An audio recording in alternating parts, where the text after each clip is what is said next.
Hinihingi ng asawa ko ang diborsyo para sa kanyang mayamang kalaguyo, ngunit pagkatapos ay nawala ang lahat sa kanya at gusto niyang bumalik sa akin. Ako ay isang lalaki na kasal sa aking asawa na 27 taong gulang, halos 6 na taon na kaming kasal. Magkasama na kami ng 8 taon at 3 buwan at naninirahan na kami ng magkasama ng 7 taon. Sa aking opinyon, palaging maganda ang aming relasyon. Pakiramdam ko kami ang perpektong mag-asawa. Pareho kaming may kotse, magagandang trabaho, matatag na pinansyal at bumili kami ng bahay 5 taon na ang nakakaraan noong Pebrero 2022. Sa kasamaang palad, noong Pebrero 2022, hindi inaasahang pumanaw ang aking ina dahil sa atake sa puso. Ang mga sumunod na buwan ay napakahirap para sa akin, pati na rin sa aking asawa na malapit din sa aking ina. Mga buwan iyon na tunay na mahirap, sa loob ng 6 na buwan, 2 beses lang kami lumabas, palagi lang kami nasa bahay, nagpapahinga sa sopa at nanonood ng TV. Hindi ako masaya dahil sa mga pangyayari, ngunit inaasahan kong malalampasan namin ito. Ang araw na tinutukoy ko bilang D-Day ay 5 linggo na ang nakakaraan. Lumabas ang aking asawa para uminom kasama ang 3 kaibigang lalaki mula sa trabaho. 5 minuto lamang ang layo mula sa aming bahay. Akala ko okay lang pero matutulog na ako agad. Sa kalagitnaan ng gabi, 3:01 dumating siya sa bahay kasama ang 3 lalaki. Kilala ko silang lahat at sinabi niyang pupunta sila sa lungsod. Hindi ko gusto ito, ngunit hindi ko siya mapipigilan. Lahat ng mga bar at club ay nagsasara ng 4:00, ngunit kahit na 15 minutong biyahe lamang ito, dumating siya ng 5:30. Doon nagsimula ang aking mga hinala, kahit na bago ang gabing iyon, hindi ko kailanman pinagdudahan ang aking asawa. Ngayon, 4 na linggo na ang nakalipas, umalis siya ng buong araw ng linggo. Sinabi niyang pupunta siya sa karnabal kasama ang kanyang ina. Hindi ko ito pinaniwalaan, ngunit ano ang magagawa ko? Umalis siya nang hindi nagpaalam habang ako ay naliligo. Nang bumalik siya sa bahay, siya ay umiiyak. Ang unang tugon ko ay, "Honey, halika dito, ano ang nangyari?" "May nangyari ba? Bakit ka umiiyak?" Ang literal na unang salita niya ay, "Gusto ko ng diborsyo." Pagkatapos noon, nag-usap kami ng kaunti tungkol dito, parehong emosyonal. Direkta ko siyang tinanong kung may nangyari bang pagtataksil, ngunit sinabi niyang wala. Sinabi niya sa akin na matagal na siyang hindi masaya at kaya gusto niyang magdiborsyo. Hindi niya kailanman sinabi sa akin na may problema sa aming relasyon, kaya't ito ay isang ganap na sorpresa sa akin. Pagkatapos ng pag-uusap, umalis siya at ngayon ay nakatira siya sa bahay ng kanyang ina.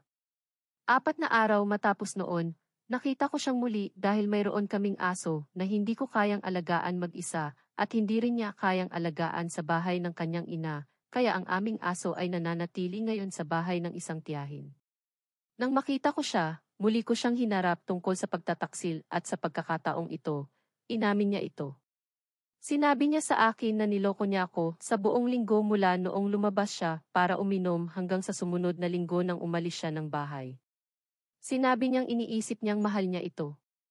Tinanong ko kung ano ang maganda sa kanya, at ang tanging sinabi niya ay, "Oo, mayroon kaming magandang koneksyon, spark." Kaya yun na yun sa palagay ko. Sinabi rin niyang nararamdaman niyang dumadaan siya sa isang uri ng krisis sa kalagitnaan ng buhay, na hindi niya alam kung ano ang gagawin sa kanyang buhay, na hindi niya alam ang gusto niya. Sa aking opinyon, siya ay nagkakaroon ng kalokohan. Tininan niya ang kanyang buhok ng lila mula sa wala, nagpatala sa mga klase upang magmaneho ng motorsiklo. Sa unang linggo o marahil sa 2 unang linggo pagkatapos, sinubukan kong makipag-ayos kung tama ang salita, ngunit hindi siya tumugon. Bawat seryosong mensahe na ipinadala ko sa kanya ay direktang hindi pinapansin. Ang mga kaswal na mensahe ay nagkakaroon ng sagot, ngunit maikli at mayabang na mga tugon. Sa palagay ko, hindi ko nakilala ang aking asawa. Ang kanyang personalidad ay tila nagbago sa literal na 1 linggo. Tinuturing niya ako na parang hindi ako kailanman naging bahagi ng kanyang buhay at parang ako ay isang basura. Ito ba ay isang uri ng mekanismo ng depensa upang mas mapadali para sa kanya itulak ang kanyang mga problema sa hinaharap, o maaaring talagang nagbago siya at nararamdaman niya ito ngayon. Paano ito posible? Ibig kong sabihin, alam ko na ang pag-ibig ay isang kamangha-manghang pakiramdam. Ngunit ano ang mangyayari sa kanya sa loob ng ilang buwan kapag natapos na ang honeymoon phase sa taong ito at talagang nagising siya mula dito? Maraming halo-halong emosyon ang nararanasan ko, marami. Galit ako sa kanya dahil niloko niya ako at talagang nabigo ako. Ngunit napagtanto ko rin at alam kong ang pundasyong batayan ng aming kasal ay palaging mahusay. Mula noong araw na iyon hanggang ngayon, 5 linggo na ang lumipas. Hindi pa rin siya nag-file ng diborsyo at ako rin. Hindi ako sigurado, ngunit sa palagay ko patuloy pa rin siyang nakikipagkita sa taong niloko niya ako. Sa totoo lang, sa sandaling ito, hati ang aking damdamin sa pagitan ng pagnanais na iligtas ang aming kasal at tapusin na ito. Sa ngayon, hindi ko talaga pinapansin kung magkabalikan kami o magdiborsyo, kaya't hindi ko talaga alam kung ano ang gagawin. Kung mag-file ako ng diborsyo ngayon, baka magsisi ako sa hinaharap dahil masyadong mabilis ito, sa palagay ko. Ngunit hindi ko rin kayang mabuhay sa ganitong uri ng limbo kung saan opisyal pa rin akong kasal. Ngunit umalis na siya. Update 1. Ang unang 4 na araw pagkatapos niyang umalis, hindi pa ako sigurado kung niloko niya ako o hindi. Ang mga araw na iyon ang pinakamasama dahil ang mga araw na iyon ay naramdaman kong labis na nagkasala at pakiramdam ko ay sinira ko ang lahat. Ngunit pagkatapos niyang aminin ang pagtataksil, nagsimulang mawala ang mga damdaming iyon. At kahit na maaaring may bahagi akong kasalanan, ang pagtatapos ng aming kasal ay 100% na kasalanan niya. Hindi niya kailanman ipinakita sa akin na hindi siya masaya. Mukha siyang masaya, popular, maaaring maging isang mahusay na aktres. Hindi niya kailanman pinag-usapan ang tungkol sa pagiging hindi masaya at kung ano ang dapat baguhin. At pagkatapos, sa lahat ng ito, niloko niya ako at patuloy na ginagawa ito. Tapos na ito. Hindi ko na pinaniniwalaan na may paraan upang bumalik mula dito. Bukod pa rito, sa ngayon, hindi ko na siya namimiss. Siyempre, minsan namimiss ko pa rin kung sino at ano kami bilang mag-asawa, ngunit ang babaeng ito na naging siya, sa totoo lang, halos naawa ako sa susunod na lalaki na hindi may iwasang masisira ang puso niya. Tapat na, ang pagkamatay ng aking ina ay pinangangalagaan ko ng mabuti. Siyempre, mayroon akong iba pang mga alalahanin sa sandaling ito, ngunit gayon paman ay talagang umaangat na ako. Gustong lumabas, uminom, magsaya, magmotorsiklo at ngunit pagkatapos niya akong niloko at itinulak ako pabalik sa bangin, sa paraang ito. Magiging maayos ako sa oras. Kailangan kong aminin na talagang hindi ko inaasahan ang mga bakasyon. Walang ina, walang asawa, nag-iisa ang aking ama pagkatapos ng 40 taon ng kasal. Ngunit haharapin namin ito. Ang buhay ay nagpapatuloy at nagpapatuloy. Sa kabutihang palad, mayroon akong isang napakatamis na kapatid na babae at isang napakagandang grupo ng mga kaibigan na kilala ko ng higit sa 20 taon. Hindi pa ako handa na muling sumabak sa buhay ng pagiging single, ngunit sa isang banda, medyo nasasabik din ako. Higit sa 8 taon na mula noong ako ay nakipag-date, higit sa 8 taon na mula noong lumabas ako nang hindi kinokonsulta ang aking kapareha. Siyempre, bumagsak ako ng husto ngayong taon, ngunit tunay na. Naniniwala akong may magagandang panahon na darating. Ang isa sa mga redditor ay ganap na tama tungkol sa amin na nagpakasal ng masyadong bata. Ako ay 26 noong kami ay nagpakasal, siya ay 21. Hindi ako nagbago ng labis sa mga taon na iyon, ngunit maaaring siya ay nagbago ng malaki at pinigilan ang mga damdaming iyon ng mahabang panahon. Tandaan, siya mismo ang nagsabi na pakiramdam niya ay dumaraan siya sa isang krisis sa kalagitnaan ng buhay, hindi ko iyon mga salita kundi kanya. Para mas palalimin pa ang mutual na interes, mga hilig, katangian at tibi. Lahat ng sinabi ko sa post ay mayroon kaming matatag na buhay. Hindi ko pinalalim dahil hindi ko naisip na mahalaga iyon at bukod pa rito, ang post ay sapat na mahaba. Ngunit narito ang mga detalye. Mga hilig at interes, pareho kaming mahilig maglaro ng video games, ngunit sa totoo lang hindi kami naglalaro ng magkasama sa ngayon. Ako ay naglalaro ng Age of Empires 4 sa aking PC, at siya ay maglalaro ng The Witcher sa PS4. Pareho naming gustong manood ng magandang palabas sa Netflix, lalo na mula noong namatay si Mama. Ginagawa namin iyon ng marami. Ngunit kahit bago pa iyon, mas gusto naming manatili sa bahay at manood ng magandang pelikula kaysa lumabas para uminom. Paminsan-minsan kaming pumunta sa sinhan, minsan isang beses o 2 beses sa isang buwan. Gustong-gusto naming kumain sa labas. Pareho kaming mahilig sa motorsiklo, ako ay may lisensya, at isang motorsiklo, siya ay wala. Lagi niyang gustong sumakay sa likod ng motorsiklo, bilang pasahero. Nang bata pa siya, dinadala rin siya ng kanyang ama sa mga sakay sa kanyang motorsiklo. Ngunit tila ngayon, gusto rin niyang magkaroon ng sariling lisensya at motorsiklo na hindi ko alam. Pareho naming gustong magpalipas ng oras kasama ang aming mga pamilya. Karaniwan, tuwing ibang linggo, magkakasama kaming pumupunta sa bahay ng kanyang ina at amain, ng kanyang ama at madrasta, o sa bahay ng aking ama. Gustong-gusto naming magmaneho patungo sa kalikasan at kagubatan, dalhin ang aming aso at maglakad. Mga katangian ng personalidad, gusto ko ang pagiging impulsive niya. Well, tila siya ay masyadong impulsive, ngunit okay lang. Minsan iniisip ko ng sobra-sobra ang mga bagay, isinasaalang-alang kung talagang gusto namin, kung paano ang aming mga pinansyal sa oras na iyon at bibilhin niya ito agad o ibubuok ang bakasyon na pinag-iisipan ko. Gustong-gusto ko iyon. Sa bagay na ito kami ay ganap na magkasalungat, napagtanto ko at palagay ko siya rin. Mahal ko ang kanyang humor. Talagang kami ay may kamanghamanghang koneksyon pagdating sa humor. Pareho kaming may tuyong, corny na humor at palagi kaming nagkakasiyahan magkasama.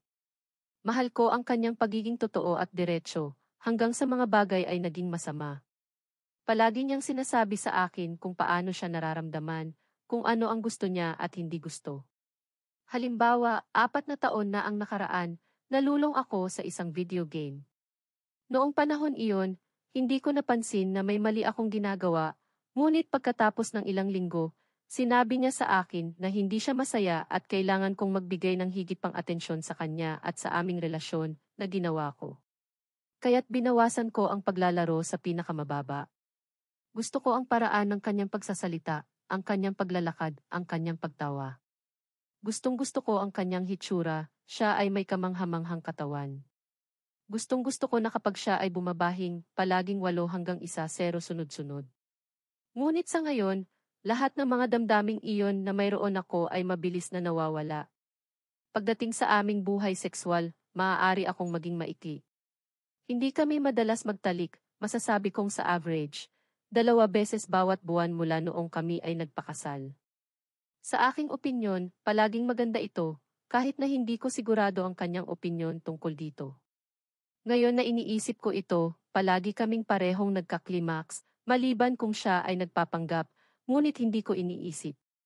Ngunit ang mismong sex ay hindi masyadong kapanapanabik, karaniwan naming ginagawa ang parehong 3 hanggang 4 na posisyon at iyon na iyon.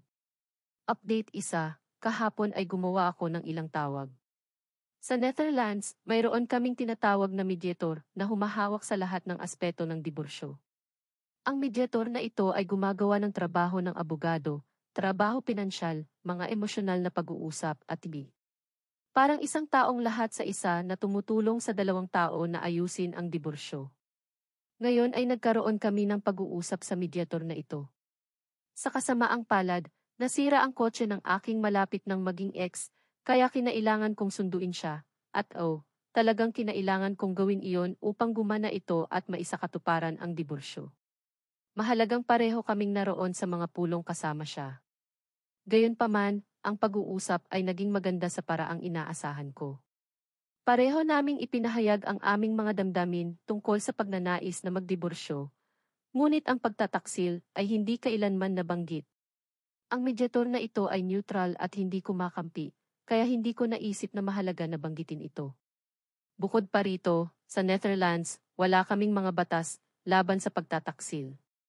Mayroon pa rin siyang parehong mga karapatan na magkakaroon siya kung hindi siya nanloko. Kaya pagkatapos umalis ng mediator, nakaupo pa rin kami sa mesa, halos walang imikan. Ang tanging distraksyon namin ay ang aming mga pusa na nagtatakbuhan. Kaya pagkatapos ng ilang minuto, tinanong ko siya kung mayroon pa siyang nais sabihin, kung saan ang kanyang tugon ay wala. Kaya sinabi ko, okay, sa tingin ko maaari ka nang umalis dahil ayoko ka dito. Sinabi niya, okay, maaari mo ba akong ihatid pauwi? Sinabi ko, hindi, kung paano ka makakauwi ay problema mo. Hindi ako nasa mood upang magmaneho ng 30 minuto para ihatid ka pauwi pagkatapos nito. Siya ay mukhang medyo emosyonal, sa palagay ko inaasahan niya na ihahatid ko siya pauwi. Tulad ng dati sa nakaraan, palagi kong ginagawa ang lahat para sa kanya. Kaya pagkatapos nito, tinawagan niya ang kanyang ina, na susunduin siya sa loob ng 1 oras. Siya ay nasa labas ng bahay ngayon, sinabi niya, maglalakad ako ng 1 oras hanggang sa dumating ang mama para sunduin ako. Habang siya ay umalis, siya ay mukhang nasasaktan at malinaw na emosyonal. Ngunit habang nananatiling matatag ako, napapansin ko pa rin ang maraming kakaibang kilos mula sa kanya at sa palagay ko ay nasa ulap pa rin siya ng pagtataksil. Sa kabila ng lahat, mahal ko pa rin siya sa kung sino siya noon, ngunit sa ngayon, nananatiling matatag ako at tinatrato siya na parang wala siyang halaga sa akin. Sa katunayan, sa ngayon, wala siyang halaga sa akin. Siya ay hindi na ang babaeng minahal ko at pinanatili ang aking katapatan. Update 2, mayroon akong tanong, ngunit nangangailangan ito ng kaunting background. Nagtatrabaho ako bilang driver sa isang kumpanya ng transportasyon, tawagin natin itong Supertrans, sa loob ng 11 taon. 4 na buwan na ang nakalipas, iniwan ko ang trabahong iyon at nagsimula ng bagong trabaho sa isa pang kumpanya ng transportasyon. Nakuha ko ang aking asawa ng trabaho sa Supertrans, mga 1.5 taon na ang nakakaraan. Siya ay nagtatrabaho sa opisina doon, ako ay isang driver. Kilala ko rin ang kanyang kalaguyo, dahil nagtatrabaho siya sa warehouse ng Supertrans. Dahil nagtrabaho ako doon ng 11 taon, kilala ko rin ang lahat ng nagtatrabaho sa opisina ng Supertrans. Gustong-gusto nila ako at ako ay naging matalik na kaibigan ng ilang mga dispatcher. Hanggang sa alam ko, alam ng mga dating kasamahan ko sa trabaho na kami ay naghihiwalay, ngunit hanggang sa alam ko, walang nakakaalam na siya ay may relasyon sa na nagtatrabaho sa kanilang warehouse. Ang direktang katrabaho ng aking asawa, na nagtatrabaho sa desk sa tabi niya, ay isang gay na lalaki na naroon din noong gabi ng pagtataksil ng aking asawa. Tatawagin ko siyang Thomas. Siya ay umalis ng maaga, bagaman. Siya ay isa sa aking mga paboritong tao sa kanilang opisina at talagang nagustuhan din niya ako. Ang aking asawa ay nasa bakasyon ngayon at magsisimulang magtrabaho muli sa susunod na Lunes. Alam kong gusto ako ni Thomas at nais lamang ang pinakamahusay para sa akin. Ngayon ay iniisip kong seryosong magpadala ng mensahe kay Thomas upang ipaliwanag ang nangyari at ibunyag ang pagtataksil. Siyempre, nais kong sabihin sa kanya upang bigyan siya ng babala na ang aking asawa ay walang moral at hindi mapagkakatiwalaan. Ibig kong sabihin, si Thomas ay kailangang magtrabaho kasama siya araw-araw. Nais kong malaman niya kung anong uri ng tao ang aking asawa at nais ko ring ipaalam sa kanya kung sino ang dahil si Thomas ay kasama rin nila noong gabi ng pagtataksil. Kaya nais kong malaman ni Thomas kung gaano kalaki ang isang basura na walang moral ang At napagtanto ko na ito ay maaaring mukhang gusto kong maghiganti at sa palagay ko ay Ang babaeng ito ay pinadaan ako sa impyerno ilang linggo na ang nakakaraan.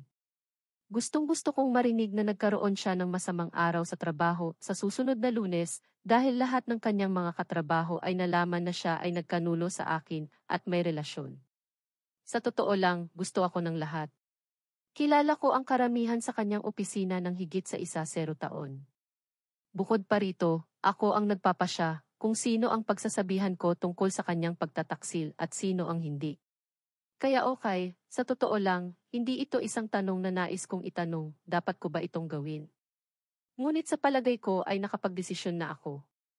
Nais kong marinig ang inyong mga opinyon tungkol dito at kung bakit ko dapat o hindi dapat gawin ito.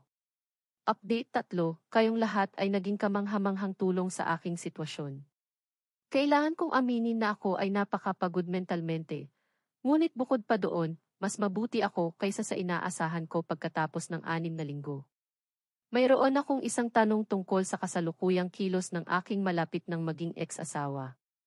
Normal ba na ang aking asawa, na malapit ng maging ex, ay tratuhin ang lahat sa kanyang paligid na parang basura, maliban sa kanyang at marahil sa kanyang mga magulang? Maliwanag, tinatrato niya ako ng masama, tinatrato niya ako na parang wala akong halaga at parang ako ang pinakamasamang asawa kailanman. Inaangkin niya na hindi siya masaya ng maraming taon, na sa palagay ko ay kumpletong kalokohan. Gayunpaman, upang maging tapat, hindi na ako nagmamalasakit sa kung ano ang ginagawa niya sa akin ngayon. Ang kanyang buhay ang sinisira niya, hindi ang akin. Ngunit apektado rin ito ang ibang tao. Ang aking ama ay nagpadala sa kanya ng pinakamatamis na mensahe na naipadala niya sa buong buhay niya at hindi man lang siya nag-reply ng pasasalamat, wala talaga. Pagkatapos na mamatay ang aking ina noong Pebrero, ang aking asawa ay madalas na dinadala ang aking ama sa isang parke ng aliwan na malapit. Pareho silang may mga subscription kaya madalas silang pumunta. Mahal na mahal siya ng aking ama at ngayon ay nakikita ko siyang tumatanda sa bawat oras na talagang nagpapasakit sa akin. At ang aking malapit ng maging ex-asawa ay hindi man lang nagpadala ng pasasalamat, wala talaga. Iniwan niya itong nakavisto. Sinabi rin niyang nais niyang manatiling napakabuting kaibigan ng aking nakababatang kapatid na babae, ngunit hindi sila nag-uusap ng ilang linggo. Bukod pa rito, ang aking asawa ay dapat na gumugol ng araw ngayon kasama ang kanyang matalik na kaibigan, na isang mutual na kaibigan namin, ngunit ngayon ay binabaliwala niya ito. Ang kanyang matalik na kaibigan ay nagpadala ng maraming mensahe kahapon upang tanungin kung natuloy pa rin ang plano nila ngayon, ngunit walang sagot mula sa aking asawa. Hindi man lang binasa ang mga mensahe. Hindi rin sumasagot sa telepono. Kaya ngayon, dapat silang magkita, pero pareho pa rin ang kwento. Hindi siya sumasagot sa telepono. Ang kanyang matalik na kaibigan ay nagpadala ng isa pang mensahe na nagtatanong kung darating pa rin siya, walang sagot. Hindi man lang binasa ang mga mensahe, habang ang status ng kanyang WhatsApp ay nagpapakita na online siya pagkatapos niyang ipadala ang mga ito.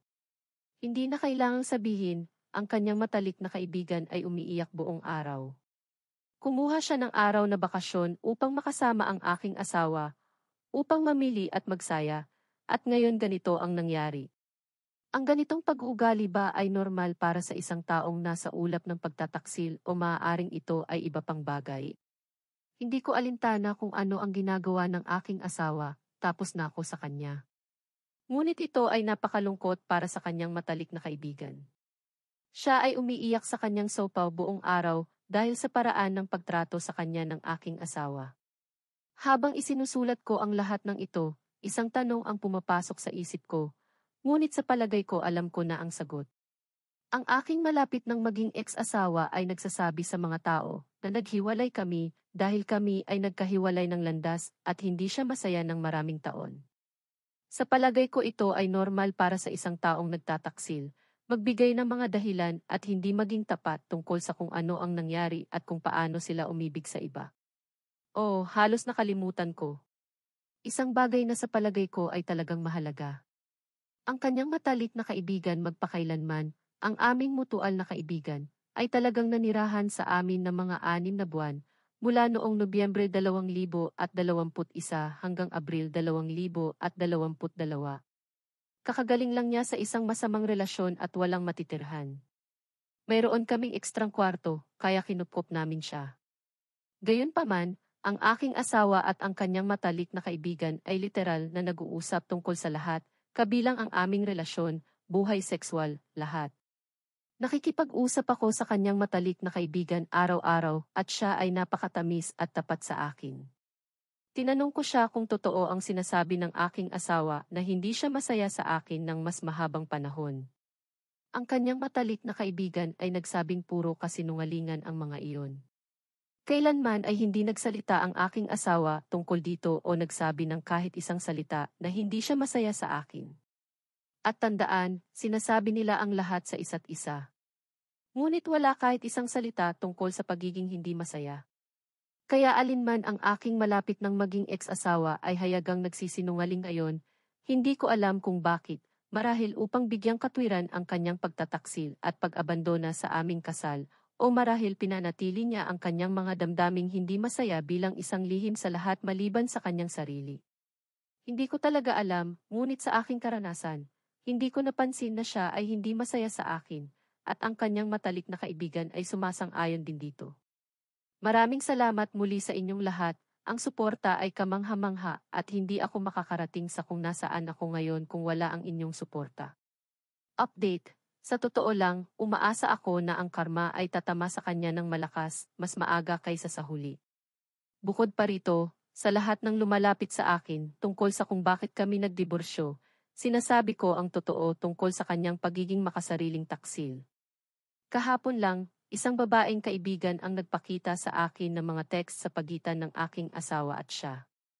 Ang pag-uusap ay ganito. O Diyos ko, honey, totoo ba na naghiwalay na kayo ng iyong asawa? Oo, sa kasamaang palad, ito ang katotohanan. O Diyos ko, hindi. Ano ang nangyari? Oo, well, kami ay nagkahiwalay ng landas sa mga nakaraang taon at may iba't ibang mga layunin sa buhay. Nagpasya kaming tapusin na. Hindi na kailangang sabihin, kinorekto ko ito at sinabi sa aming kaibigan na ito ay hindi totoo. Sinabi ko sa kanya na niloko ako ng aking asawa, na sinasabing siya ay umibig at iniwan ako para sa ibang lalaki. Ang lahat ng nakakarinig ng katotohanan mula sa akin ay nagulat.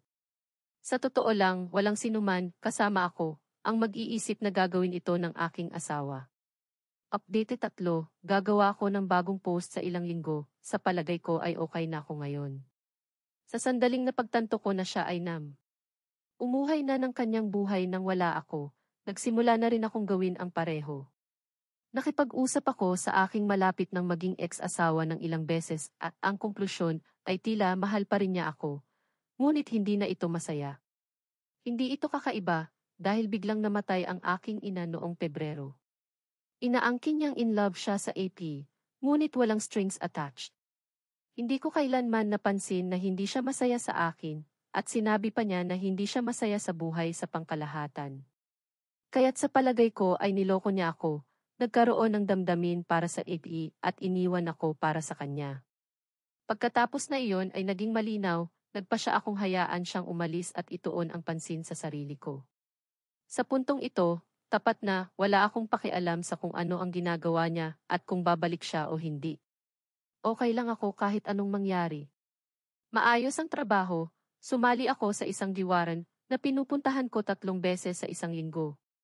Masakit ang aking mga kalamnan at nakikipag-usap ako sa isang kamanghamanghang babae na kilala ko mula pagkabata at kahit na ito ay pagkakaibigan lamang, masaya akong magkaroon ng isang babaeng kaibigan na maaari kong kausapin tungkol sa lahat.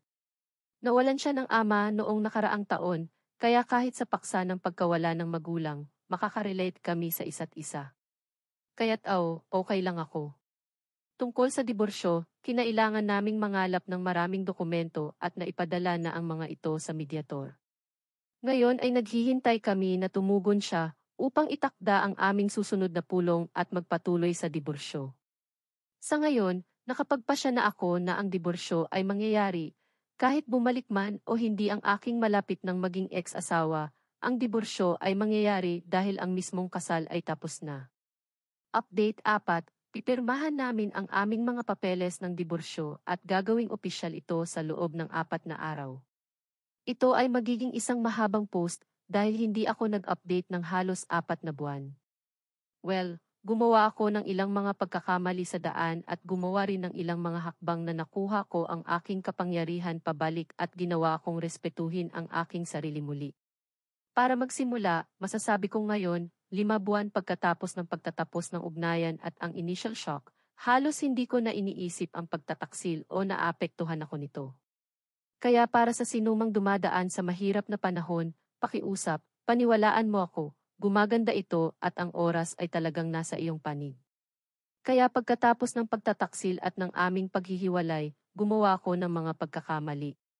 Nagsumamo ako at nakiusap, nagalit, nabigo at talagang naramdaman kong wala akong kontrol, parang nawalan siya ng bait. Ito ay tumagal ng mga 2 buwan. Sa kasamaang palad, pagkatapos ng panahong iyon, nagpa siya akong itigil ang pag-iyak. Sinabi ko sa kanya na pinag-isipan ko ang lahat ng maraming beses at dumating sa konklusyon na handa pa rin akong makipagkita at makipag-usap sa kanya, na sa palagay ko ay maaaring mayroong hinaharap pa rin para sa amin, ngunit sinabi ko rin na hindi ko magarantiya ang anumang bagay. Hindi ko siya kinontak ng sarili ko sa nakaraang 3 buwan, hindi tungkol sa mga kaswal na bagay o ang relasyon.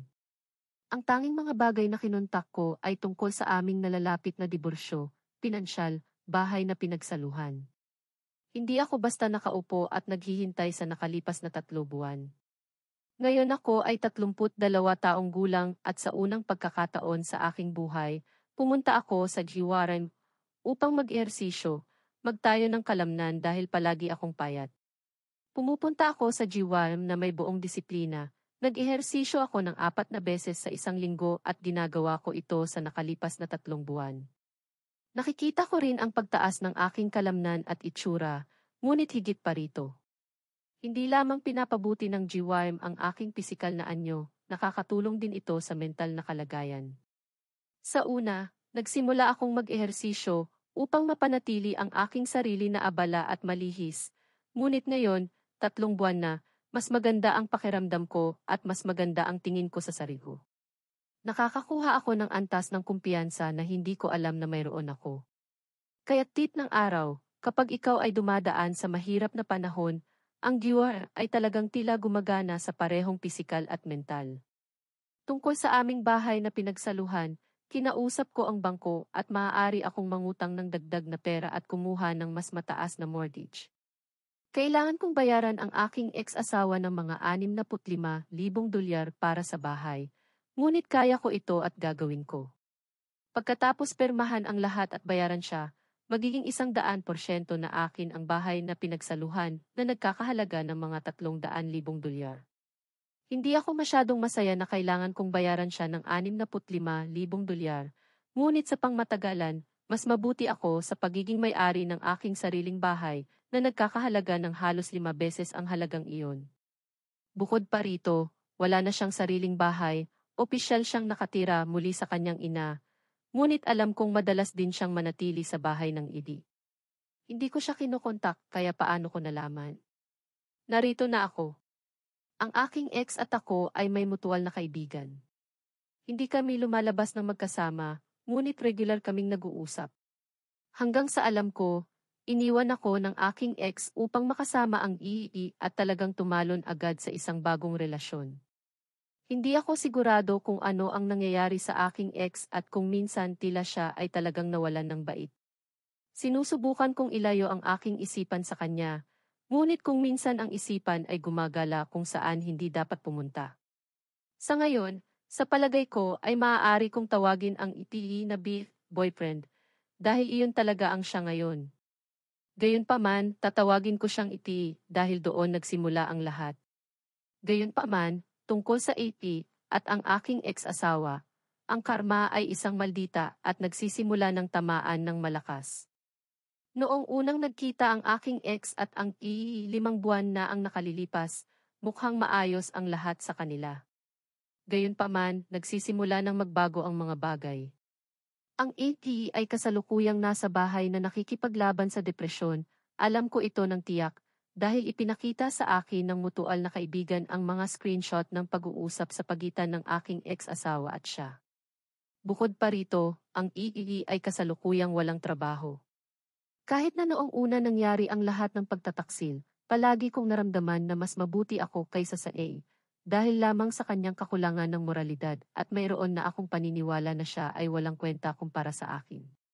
Well, ngayon alam ko na ng tiyak na minsan pa, nagpaparamdam sa akin na ang aking ex-asawa ay nawala ng bait. Hindi ako nagiging mayabang, ngunit sigurado ako na ako ang premyo at mas mabuting lalaki kaysa sa kanyang A. Isang maliit na karagdagan, sa simula ng kanilang relasyon, kinokontak ko pa rin siya at binalaan siya. Well, tama pala ako buong panahon. Hindi lamang niya pinatutunayan ang kanyang sarili na walang kwenta, kundi dinadala rin niya ang isang bagay sa kanyang buhay na maaaring sumira sa kanya. Siya ay karaniwang naghuhukay ng sariling libingan. Inihahandog siya ng AV sa matitigas na gamot. Alam ko ito sa pamamagitan ng mutual na kaibigan. Hindi ko pa pinag-uusapan ito sa aking ex-asawa. Kung gusto niyang sirain ang sariling buhay, iyon ay problema niya, ngunit tila bumababa ito ng mabilis. Tungkol sa aking ex-asawa, sigurado ako na siya ay nakikipaglaban at maaaring nagdududa sa kanyang mga pagpili. Hindi ko siya nakausap o nakita sa panahon ng mga bakasyon, Pasko, Bagong Taon.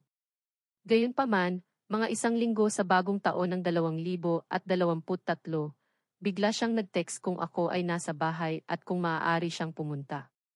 Pumunta siya sa aking bahay at ang pagbisita ay maikli, talagang mga 5 minuto lamang. Pumunta siya upang sabihin sa akin na siya ay nag-iisa sa Pasko, umiiyak. Gusto niyang malaman kung paano ang aking mga bakasyon at tinanong ako kung paano ako. Sinabi ko sa kanya na ang aking Pasko ay maayos, ngunit hindi ang pinakamahusay. Nawala ko ang aking ina noong nakaraang taon at ito ang unang mga bakasyon nang wala siya, kaya syempre, maayos lang, ngunit hindi magaling. Ngunit sinabi ko sa kanya na ako ay magaling na sa totoo lang, ay totoo. Kaya para sa akin ito ay kakaiba. Ang tanging naiisip ko tungkol sa buong pagbisita na ito at kung bakit siya nagmamalasakit sa kung paano ako ay kung maaaring siya ay may mga pagsisisi. Ang oras ang magsasabi. Nakausap ko rin ang aking dating biyenan. Tinawagan niya ako pagkatapos ng Bagong Taon upang batiin ako ng maligayang Bagong Taon at hilingin sa akin ang pinakamahusay. Kailangan kong aminin na hindi ko inaasahan ang tawag na iyon, ngunit masarap marinig siya, dahil siya ay naging pamilya sa nakaraang 8 taon. Sinabi ng aking biyenan na ang aking ex-asawa ay hindi naging maayos kamakailan. Maliwanag, siya ay napakalungkot at umiiyak ng marami, nagdadalamhati sa kasal. Sinabi pa ng aking ex sa kanyang biyenan, nais kong hindi ganito ang mangyari, at minsan pa, ipinapahiwatig nito sa akin na siya ay may mga pagdududa. Gayunpaman, tanging ang aking ex lamang ang may kapangyarihang lumapit at gumawa ng hakbang, na sa puntong ito ay hindi ko na nakikita na mangyayari pa. Ang tanging kapangyarihan na talagang mayroon ako ay ibigay sa kanya ang diborsyo na siya mismo ang humiling at lumayo, at manatili sa labas ng kanyang buhay, na ginawa ko. Inaalis ko ang aking sarili sa kanyang buhay, ibinibigay sa kanya ang diborsyo, at pinapabuti ang aking sarili sa bawat araw. Humihingi ako ng paumanhin para sa mahabang post, ngunit sa palagay ko ito ang lahat ng kailangan kong ilabas sa aking dibdib. 4 na araw mula ngayon pipirmahan namin ang mga papeles ng diborsyo, at kahit na ako ay talagang okay, syempre ako ay tao lamang at paminsan-minsan ay nalulungkot pa rin sa aming kasal at sa aking ex-asawa. Ayoko sa nakikita ko kung ano ang nangyari sa kanya, ngunit lubos kong nalalaman na ito ay wala sa aking kontrol at talagang hindi ko na problema. Pahintulutan akong tapusin ito sa pamamagitan ng pasasalamat muli sa inyong lahat sa komunidad na ito. Maraming salamat. Kung wala ang inyong tulong, hindi ako makakarating sa kung nasaan ako ngayon, parehong mental at pisikal.